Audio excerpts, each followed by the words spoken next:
Hey everyone, Caront here, welcoming you back to Suikoden 5. In the last episode, we tried to rescue some folks who had been taken captive in Lelcar. We did rescue them and beat up people in the process. Then we ended up having to fight an army battle against Zahak and the Godwin army, who came in to try to essentially destroy us in Lelcar. We ended up destroying them instead, although it was not my most strategic battle ever. And now we are trying to rescue the citizens of the Western Isle because Zahak, the a-hole that he is, set the city on fire before leaving because he just doesn't care about anything except himself. So, yay! Alright, so, let's go through. Now, random battles can happen here, so just FYI, although it's not too big a deal, really. Don't waste your time fighting the fire. We must evacuate the townspeople first. That is our highest priority, men. Yes, sir, Uruk. Children, elderly, and the injured go first. Take them to the river. The ships from Wrathfleet are there. They'll lend you a hand. Yes, Sir Uruk. Come on, old man. We have to keep moving. Sir Uruk, thank you. Don't thank me. Just hurry.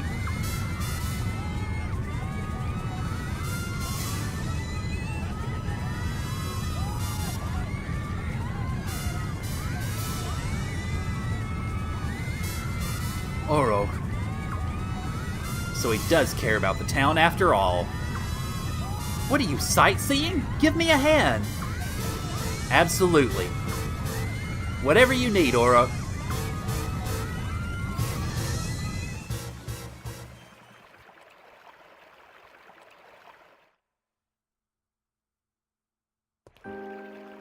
What a disaster. What a complete and utter disaster. Oh, forgive me, my lady. I have failed. Come on, it's not your fault, Lele. Who could anticipate that the Queen's Knights would set fire to a Falanan town? You did the best you could. Zahak is a man without honor. Stop playing the victim. If it's anyone's fault, it's yours, Uruk. You may have a point there. I thought you two were fools, but now I see. I was a fool as well. Hey, how dare you call me a fool? Now, Volga. Weren't you the one who said the people of Lelcar shouldn't fight amongst themselves? Uruk, you served your purpose as a buffer between Zahak and our city. What are you talking about? You see, the draft and tax collection would have been much worse if Zahak had been in direct control. He probably would have ruined our town, taken every young man we had, stolen every last coin.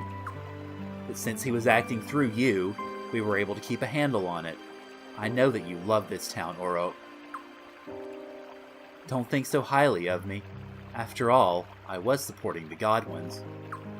I thought Falena would expand and grow stronger if Lord Godwin took power. I also believed our town would flourish, and I'd enjoy the spoils, so I'm hardly innocent. And look where my selfishness got this town in the end. Zahak claimed he had the nation's best interests in mind. You tell me, is this in our best interests? I see the truth now. This can't be for the good of the nation. Godwin can't be for the good of the nation. Your Highness, I'm so grateful you came. Without you, I can't imagine how many more would have perished. And I don't want to sound self-serving, but please, please keep protecting our town. I'll give you all my assets and henchmen, so please, I beg you. Well, that settles it then.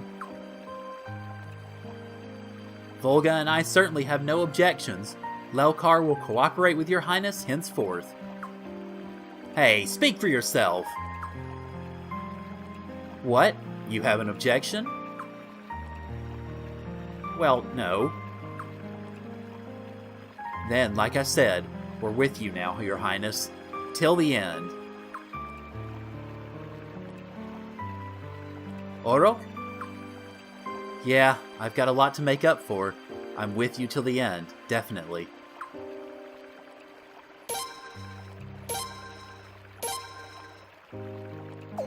And for some weird reason, they put Lele in the party with us.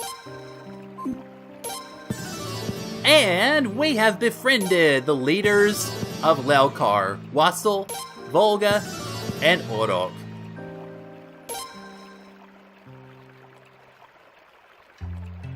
Alright, so let's talk a moment about the leaders of Lelcar, shall we? Wassel, Orok, and Volga are the three leaders of Lelcar, and to be honest, they're not very memorable for me. I don't know what it is, but they don't fight in battle, certainly. And as far as council and leadership are concerned, I don't really remember them very well that way either. They can be in army battles, and essentially they can basically create whatever unit you want them to create. If you put one in charge, it'll create an infantry unit. If you put another in charge, it'll create an archer. If you put a third in charge, it'll create a cavalry. And those units are 4-star units, so they're pretty good. They're not great. They're not 5-star. They're not Wilhelm and Mueller, but they're still serviceable. It's a little odd, though. I've used them before, but I don't know. It's just, for whatever reason, these guys just, like I said, they're not very memorable to me. Just from a story perspective, I feel like they kind of just get left out of a lot of things. So, I don't know. Shame on the story writers maybe, but these guys just really don't get a lot of screen time, and thus, I just don't really think all that highly of them in the end.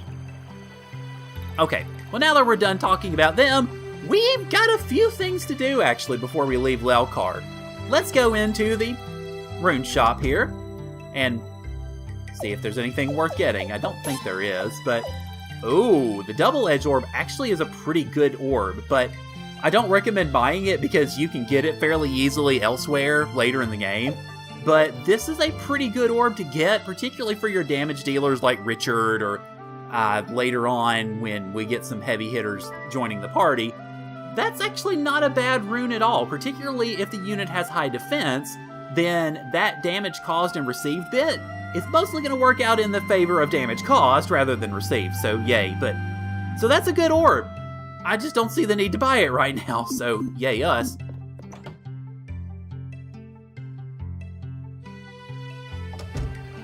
Alright, good. That's what I was hoping for. Now, you remember we spent over 100,000 potch at the armor shop earlier in the game? That essentially was to set this up, so let's go over and talk to Mosin. No! No! How could this have happened? My shop! Lord Godwin! The Queen's Knights! How could they do this? Damn them! Damn them all to hell! This just ain't happening. Now, let's see. First off, we have to choose. I'm sorry to have failed you. Wait, are you the prince? Oh, sorry for acting like a big old baby there. This shop was passed down from father to son for generations, but now it's gone. I still can't believe it. Well, how about you open a shop with us? What? Thank you very much. I accept your offer. Lord Godwin's forces destroyed this city.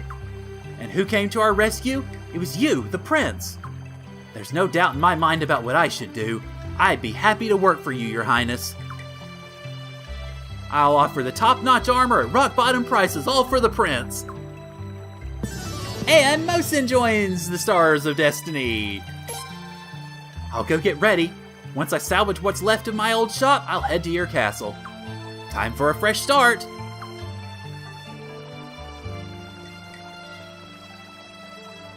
Okay, well, quick word about Mosin. He's our armorer. That's it. And he can get you some really, really good armor. Essentially what Mosin will do is he will sell every piece of armor that you've seen, including some really good armor that you haven't seen yet, in his shop. Definitely good. Very good for us. Alright, so with that, we are done here. We're done with everything going on in Lelcar, at least for the moment, anyway.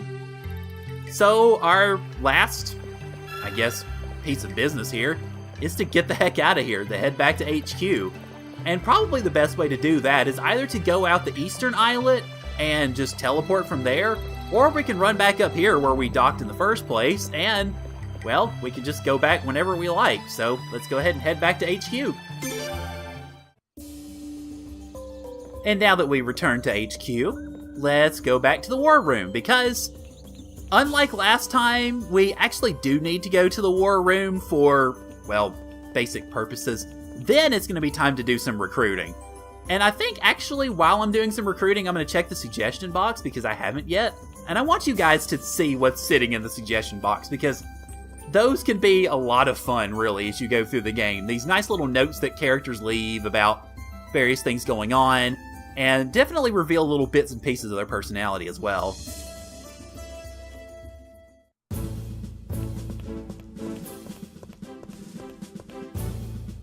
Ah, welcome back.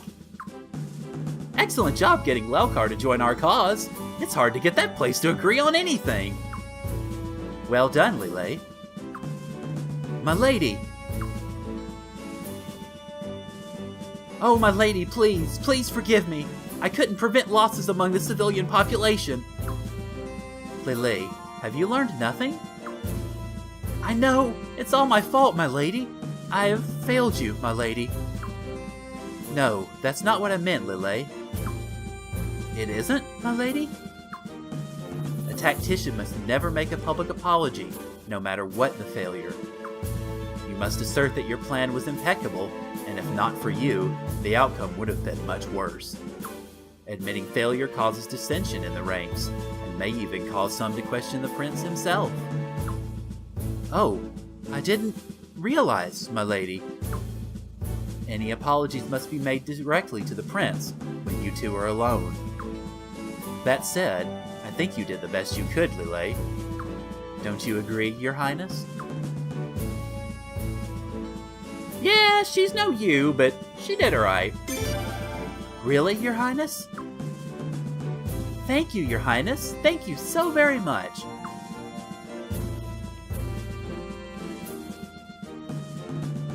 Now, Your Highness, I know you must be tired, but there's another matter that needs your attention. You see, there seems to be a bit of a problem over in Sable. There's a rumor of a bandit prince causing a huge mess down there. Bandit prince? Apparently, a bandit calling himself Prince Friador is wreaking havoc around Sable. Needless to say, your popularity there is not at an all-time high, to say the least. What? How could they be so gullible? Is the mountain air affecting their ability to see? Anyway, Dine and Boz are over in Sable, aren't they? Why don't we have them get to the bottom of this? Funny you should mention them. Our messenger says that even Boz and Dine could hardly believe their eyes. They were only able to see this bandit prince from a distance, but even so, he was the spitting image of His Highness. That's impossible! Of course, Boz and Dine don't believe this bandit prince is actually His Highness. The people of Sable are a lot more gullible, though. It looks like we'll have to head down there ourselves and get this mess straightened out. What's there to discuss? Let's get going! I swear, the moment I get my hands on whoever's impersonating my precious nephew, I'll slap him hard! I was gonna go with kick him between the legs, but okay, you do your own thing. Lady Sialeeds, how could you? How could you not invite me to slap this imposter as well? Why, I'll slap him even harder! Oh man, if y'all had gone with my suggestion, that poor guy'd never have kids again. Just remember to find out what they know first. There might be more to this charade than we think. I'll try to remember, but I can't say that my hands will. So be it. But remember that we can't hold talks with Sable until we catch this imposter and prove the prince's innocence. Well, Your Highness, are you ready to head to Sable? Not really, but okay. Alright, so Sialeeds joins the party. Yay! Which means we kinda gotta make a new party, although not so much. Let's see, how would we reposition this? Actually, I think I want to change the formation. Let's see, I want to do... Actually, I think I want to do Goose. Yes. So, that would mean Leon needs to go over here, and I think that should be good for the moment. Alright, so, as of course we mentioned, Xyledes is now in the party, but given that this is the end of a major segment of story in the game, obviously we're not going to go straight to Sable because we would just be wasting time, and, wasting recruits anyway. Instead, we're going to recruit people! And we're going to start by going not very far at all, actually, because our first recruit of this cycle actually is at HQ. Go figure. I mean, it certainly helps. So what you need to do here is head over to the inn, where actually a few people are, but most importantly, we have Taylor. Ah, Your Highness. I've been digging up every last scoop on this place just like I promised. Hey, would it be alright if I use this room to conduct an interview with one of my top secret insider sources? Oh, sure, why not? Thanks, Your Highness. I'll be sure to get you the very first issue hot off the presses. Well, time to go dig up the dirt.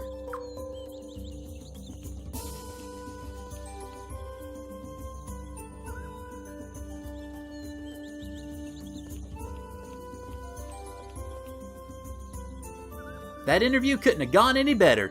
Thanks again for letting me use the room, Your Highness. Now, if you'll excuse me, I'm off to conduct another exclusive interview. Okay, well, that's fine. I mean, you're doing your job.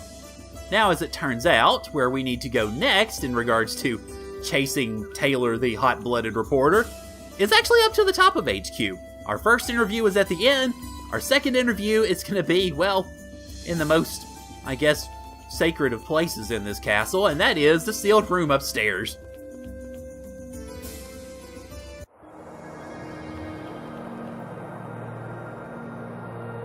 Ah, Your Highness. Nothing's stopping me from digging up the truth, as you can see.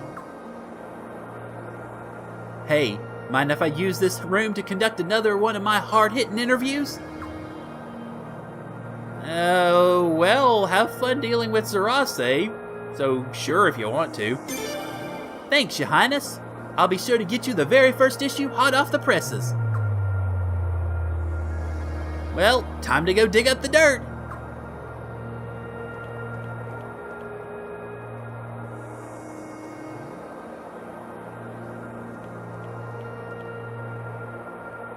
That interview couldn't have gone any better. Thanks again for letting me use the room, Your Highness. Now, if you'll excuse me, I'm off to conduct another exclusive interview.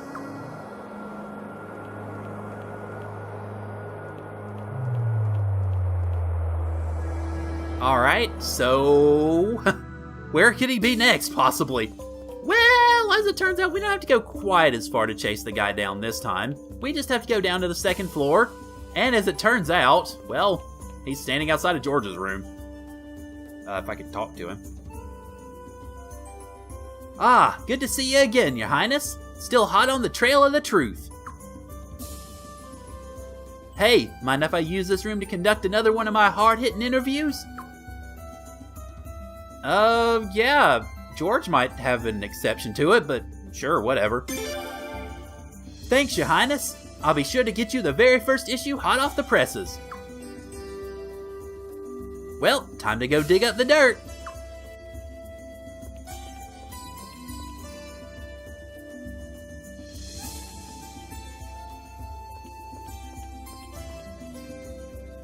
That interview couldn't have gone any better. Thanks again for letting us use the room, Your Highness. Your Highness, I'm really impressed. I've never met a leader with more respect for the journalistic profession. Let me give you a bit of my background story, a special feature, if you will. When Lord Godwin took control of the Sun Palace, I was there the very next day to cover the story. But Godwin's thugs wouldn't even let me into Solfalena, much less the Sun Palace. Being an intrepid reporter, I tried sneaking in, but they caught me and threw me in the slammer. A journalist has to be quick on his feet, so I was able to talk myself out. Well, anyway, it became obvious that Lord Godwin was trying to keep the truth under wraps. And on top of that, He released a flood of propaganda blaming Sir George Prime for everything. I know reporters are supposed to be fair and impartial, but I couldn't just turn a blind eye to these things. That's why I'm on your side, Your Highness. Being fair and impartial is only part of a journalist's job. When those in power try to pull the wool over people's eyes, it's our duty to wage war in the name of the truth. So I guess what I'm saying is, I want to wage war in the name of the truth under your purview, Your Highness. Alright, and so we have befriended the Cajun reporter Taylor. Sorry, that accent's just fun. Sorry, that was a bit out of character for me. Anyway, I look forward to working with you, Your Highness. Think of yourself as my editor-in-chief, so to speak.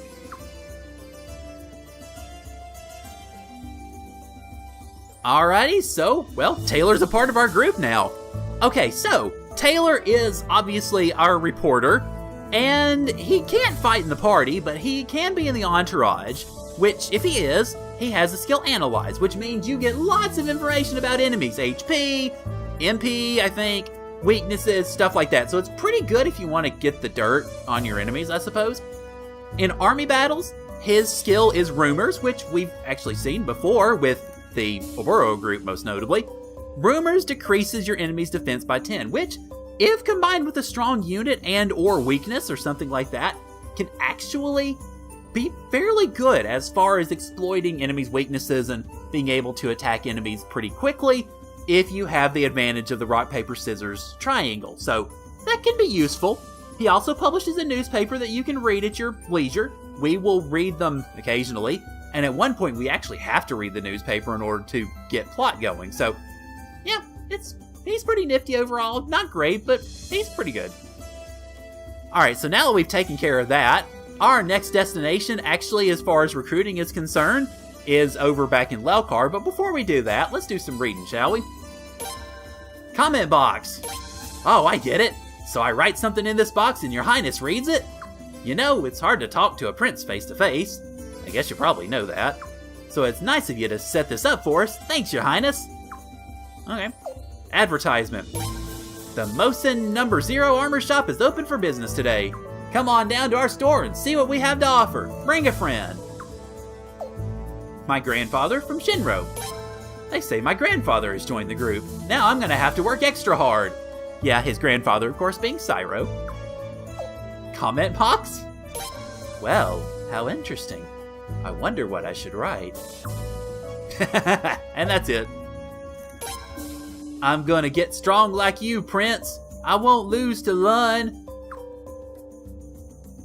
Okay. I just realized, I'm like, wait, was she gonna do handprints? No. It's her prince. Mediocrities! Been avoiding me of late, have you? Well, you can't ignore me forever, and I'm sure you haven't forgotten. Only I can catch Do-Re-Mi elves. You mediocrities don't have the talent for it. Well, excuse me, Cornelio. Game on. We shall battle as soon as you dare to face me. Come and taste defeat. Now that has to do with the mini-game that Egbert does, which I might show off a little bit later, but not quite yet. Mosin and company. The Godwin faction has never been stingy when it comes to arms, so they're quite close with the merchants. Godwin officials would often take bribes in exchange for placing high-priced orders. Mosin, though, conducted an honest business. He had quality products, so he didn't have to use any cheap tricks. Well, that's nice to know, considering he's our armorer now. The Barrows family dog. Sure, he explained everything. Sure, we understand now. I'm still furious. Well, soon enough, we'll see just how ready for this he really is. Ruh-roh. That book from Chuck, which, of course, we've already dealt with, but still. You know that book that glows at night? I heard that thing's pure evil. I know it's my job to watch over stuff, but I didn't sign up to watch that. Alright, well, there's your comment box in a nutshell. Okay, so, I will see you guys over in Lelcar, where we've got a little bit more recruiting to do. Alright, well, next to the inn on the western islet, we find a familiar face. Hi, Murid! Your Highness, the Prince! What a terrible sight this is! Queen's Knights, the very symbols of Falena's security, setting fire to their own city? When the lawful run rampant, where does that leave the citizenry? Your Highness, We can't allow these acts to continue. Alright, well, how about you help us out? Indeed, matters are such that I can no longer remain neutral. Also, game typo! I don't know how much I can contribute, Your Highness, but I'll do everything in my power to help those who need it. And Murid is finally a Star of Destiny! I will stay and tend to the wounded here a bit longer. I'll make my way to the castle when I get a chance. I don't imagine that will be too long from now.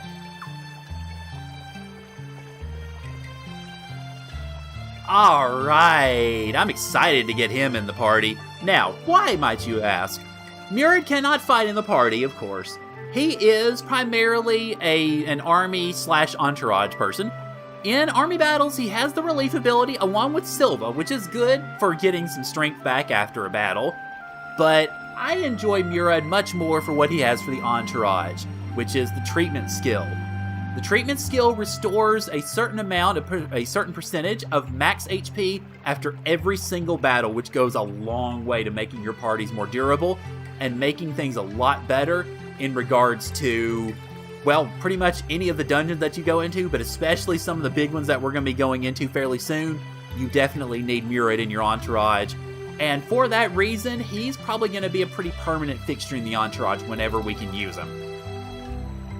Alright, so, now that we're done with that, we actually have one more place to visit while we're here, and that is the Rune Shop, where... Hi there! Teehee, welcome to my shop.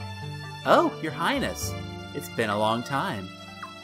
My shop will be located in this town now, Your Highness. I look forward to serving you, teehee. Okay, well, let's talk to her again, actually. Oh, welcome to my shop, Your Highness. How can I help you today?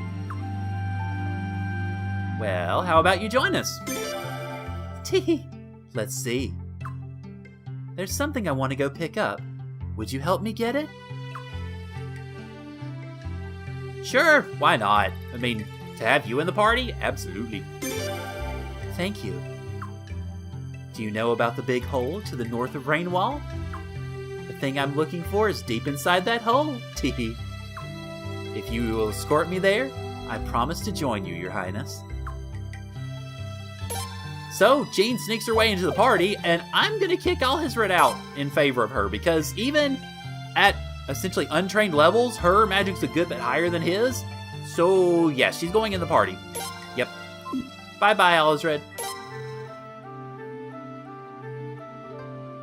Okay, so let me sneak out here, and I want to mention a couple of things before we finish out. And that is, for one, not only does this initiate Jean's recruitment quest, this initiates a fairly long dungeon in the Big Hole, which we've been to the beginning of the Big Hole so far, but we haven't actually been in it yet. So that's going to be pretty much the entirety of the next episode. So before we get to that point, I will advise you of a couple of things. For one, bring a strong group with you. The monsters you're going to fight inside the Big Hole, particularly in the dungeon inside the Big Hole, are the strongest we've faced so far. So you'll want to have a good party of the Richards and maybe even Zarases or Vickies or such of the world going with you. Also, make sure that you bring Zweig and Lorelei, even if they're just in the entourage, because you'll want to have their treasure hunt skill beefed up as best you can, because that will serve you in good stead as far as money making as you go through here. So that pretty much will wrap things up for this episode. And next time on Suikoden 5, we're going to go into the Big Hole with Jean and see what in the world she's looking for in there, and hope that we don't get run over on the way to finding it. So, thank you guys for joining me, and I'll see y'all later.